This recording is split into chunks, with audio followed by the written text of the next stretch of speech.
Bonjour. Aujourd'hui, je retourne dans mes souvenirs et je vous raconte comment on préparait Noël, comment on soulignait la fête de Noël dans mon coin de pays au milieu du siècle dernier. Nous vivions dans un rang à 3000 du village, environ 5 kilomètres. Nous avions une petite ferme, aujourd'hui on dirait une ferme de subsistance, si je peux dire. Alors, en décembre, je me souviens que j'allais tendre des collets avec mon père afin de piéger des lièvres.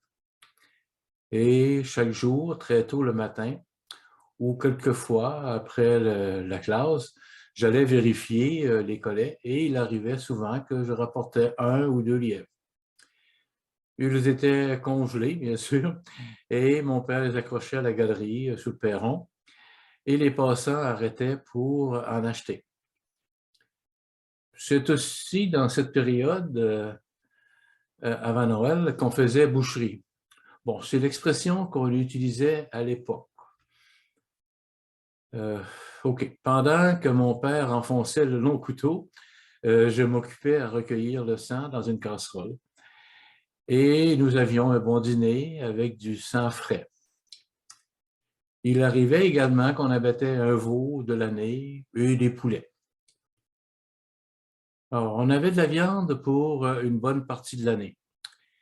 Quelques semaines avant Noël, ma mère préparait des pâtés à viande. Alors, il fallait hacher le porc et le poulet avec un moulin à viande. Aujourd'hui, on achète la viande déjà préparée et par des hachoirs électriques. Mais dans le temps, on avait seulement un hachoir mécanique. Il fallait tourner la manivelle à la main. Et j'aimais aider ma mère à préparer la viande. Bon, je tournais la manivelle et je voyais sortir le produit. Aussi, ma mère préparait des tartes pour le temps des fêtes, des tartes au bleuet, des tartes aux framboises, faites avec de la confiture qu'elle avait mis en pot au cours de l'été. Nous, sur notre terre, nous avions beaucoup de framboisiers sauvages et une savane. C'est ainsi qu'on l'appelait, une savane de bleuets, tout près du ruisseau noir. Nous avions une chambre qui était inutilisée, du côté nord au deuxième étage. Alors, lorsque la porte était fermée, c'était aussi efficace qu'un réfrigérateur, un frigidaire ou même un congélateur. C'est là que ma mère mettait ses pâtés ou ses tartes et autres préparations pour le temps des fêtes. La veille de Noël, j'allais avec mon père pour choisir un sapin.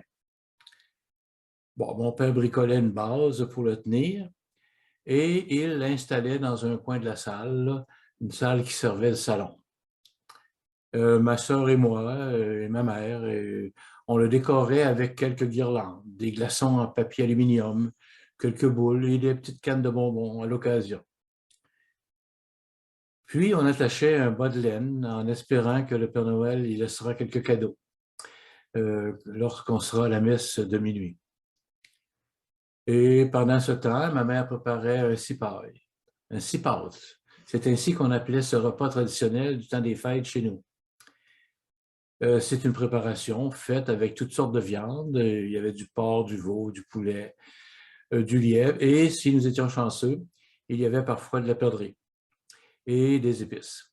Le tout séparé par des rangs de pâte à tarte. La cuisson était lente et il se dégageait un arôme à ouvrir l'appétit. Nous, les enfants, on se couchait après le souper.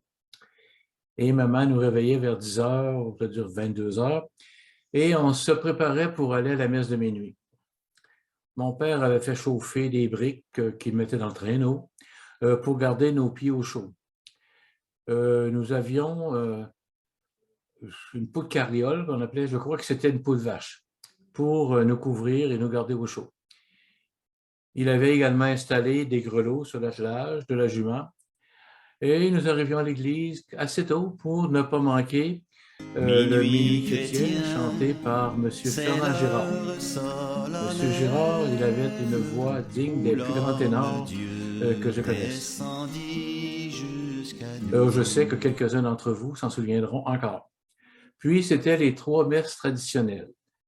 Il me semble qu'on quittait après la deuxième messe, celle où l'on entendait beaucoup de cantiques de Noël.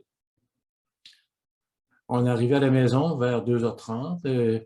En arrivant, on pouvait humer l'arôme du repas que ma mère avait préparé. Alors là, mon père bénissait le repas et j'avais hâte de voir ce que le Père Noël avait laissé dans mon bas. Mais il fallait attendre d'avoir vidé nos assiettes. Dans mon enfance, le bas de Noël contenait une orange, un cahier, puis un crayon neuf, puis un calepin pour prendre des notes, un vrai calepin. Parce que habituellement, ma mère récupérait les papiers entourant les boîtes de conserve.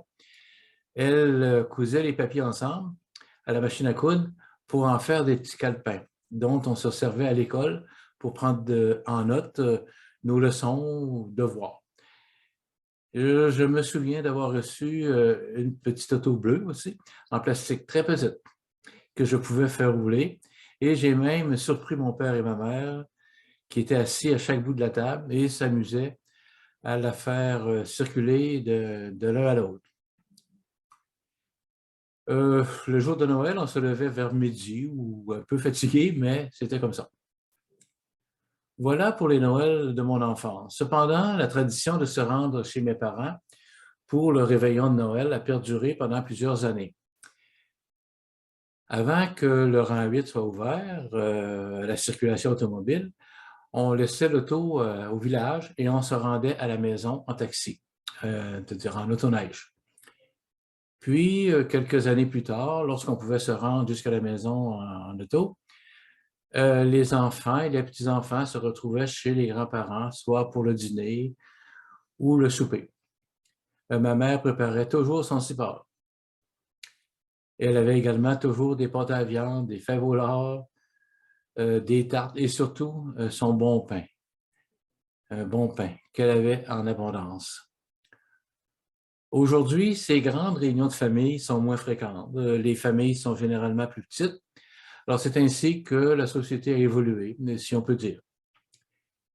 La semaine prochaine, je vous raconterai mon Noël de 1989.